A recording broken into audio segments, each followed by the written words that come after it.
Therese Coffey is the MP for Suffolk Coastal. She tweeted me a few moments ago about the Felixstowe branch line and is with me now. Therese, good morning. Good morning, Mark. Thanks for joining us on the show. Your reaction, first of all, overall to this announcement today? Well, I'm really pleased. I know that passengers have been frustrated for some time, but we now have this long-term franchise with the record amount of investment which will go into new rolling stock, as well as the additional services, including for people down the East Suffolk line, the restoration of a couple of trains right through to London each way. So that's hopefully good news for passengers all round, and free Wi-Fi in due course. So who's paying for it all? Is it Abellio that's stumping up all this cash? Well, Abellio will put an investment into this, yes. But of course, they get the return over the lifetime of the franchise from passengers. And I think it's a welcome investment. As I've said this before, the trains that we use at the moment on the main line are ones I used to use as a student travelling from Liverpool to London. So let's get on with the rolling stock. Oh, so you'll be a bit misty-eyed when they go, will you, or cheering from the rooftops? No, I'll be absolutely cheering, yeah. Does this mean that passengers are going to have to pay more then? Because £1.4 billion is an awful lot of money. Well, the government still maintains controls overall on increases in passenger prices. I think that by having such a large order, and we know Abellio is well experienced at procuring new rolling stock, I hope that they will get a good deal, but we know that they're going to be built in Britain as well, so it's a bit of a win-win for everybody, really. Right, OK. So will we see prices go up, though, to help cover this? Well, I don't think we'll see prices larger than any that we've previously done. I think we've held prices in the past to inflation. But I think what the point that Graham Newman made earlier, by the way, Mark, is absolutely key as well. We also need Network Rail to do their bit. At the end of the day, Abellio runs the trains on the lines when the lines are working, and they work most of the time, but as has been said, when it goes wrong, it can go horribly wrong. Yeah, we've all had our experiences of Network Rail, and I know from talking to train employees, they get the butt of it, and actually it's got nothing to do with them on many occasions.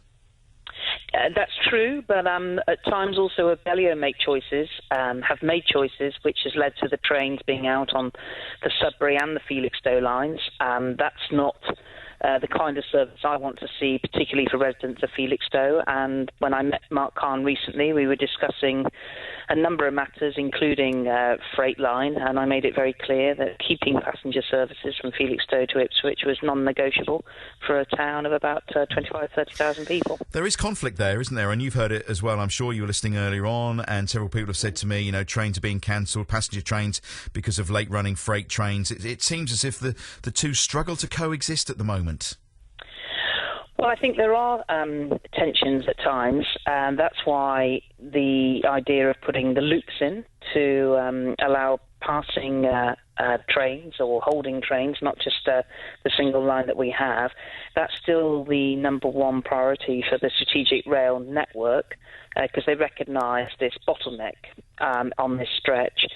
I know in the past the Port and others were keen to just have buses. I don't think that's the right thing to do, to remove passenger services and effectively cut people off from the train, even if it is a rapid bus. I think people would just lose that incentive to take the train. So it's train all the way for you as far as you're concerned? I think so. I think people would really miss it. I know numbers have dipped, but as Graham Newman pointed out earlier, when you are worried about the reliability of service, sometimes it's easier to just get in your car to go somewhere. That's not what we want. And we had a good new service with the Seaside Express, which seems to have been a success. Yes, we were on board it the other day, yes. Oh, well, congratulations. I'm glad you're giving it some good publicity, because everybody likes a little trip down to Felixstowe for a bit of sun, sea and sand.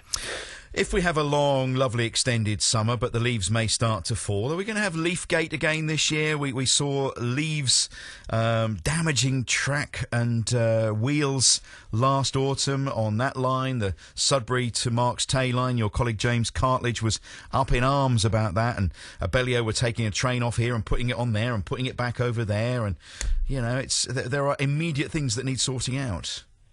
That's true, and I really hope Abellio have learnt the lessons of Leafgate. Some of that was a technical issue on their behalf. And how can I put it? I'm sure that my colleagues will be pressing for the new stock to be on the main line first. Of course, those of us on the branch lines want to ensure that our passengers get as good a service and a good deal out of this new franchise as everybody else. So, lessons learned, I hope, and lessons to be implemented. And the East Suffolk line itself, thoughts on that one?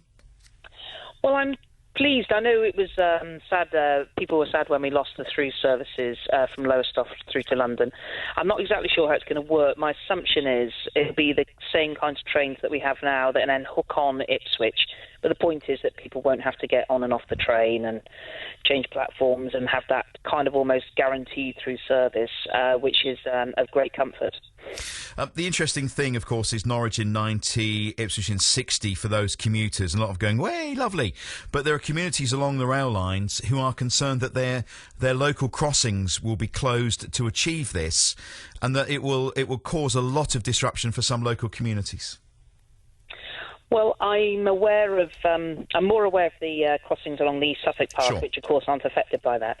But I recognise that when people have used something for many years, an element of change will concern them. I really hope that Network Rail can work through with communities and the best way to try and make this happen. But, Network Rail are open to discussion on these matters, and on my own side, I've been trying to keep a level crossing open with Halesworth. But there are definitely some crossings along the East Suffolk line which are can be rather dangerous, and we will need to tackle each of those individually and just work with Network Rail to make sure that we get safe decisions, but also appropriate level of risk assessment. John in Blunderston, why don't they just run freight trains at night, he says, and keep the passenger stuff down to the day? Well, I think it matters to try and get a lot of freight onto rail from Felixstowe. Although expansion's happening on the A14 higher up in Cambridgeshire, it's still desirable, I think, to have those freight paths. That's important to keep Felixstowe prosperous as well, the fact that it can connect to the rest of the United Kingdom easily. But it's having that kind of coexistence. It works most of the time, but of course we notice it very much when it goes wrong. Well, we've got one satisfied customer this morning, Pat in Leiston. She decided to go to Lowestoft from Saxmundham recently. She says it was a lovely experience. Everyone was very friendly and helpful.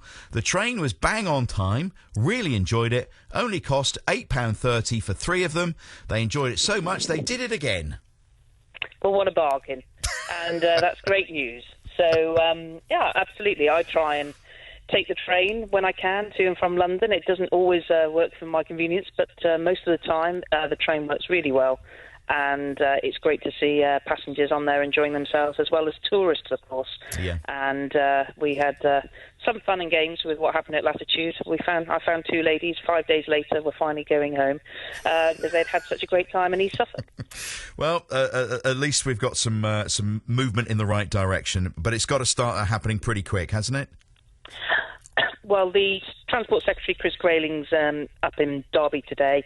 I'm hoping that we'll start to get new trains fairly soon, but we have to recognise it actually takes time for these new rolling stock to actually be built. They're not just kind of on a... They're not on the shelf, are they? Line. No. They're made to order. Yep. OK, good stuff. Therese, Coffey, thank you very much. Appreciate you getting in touch.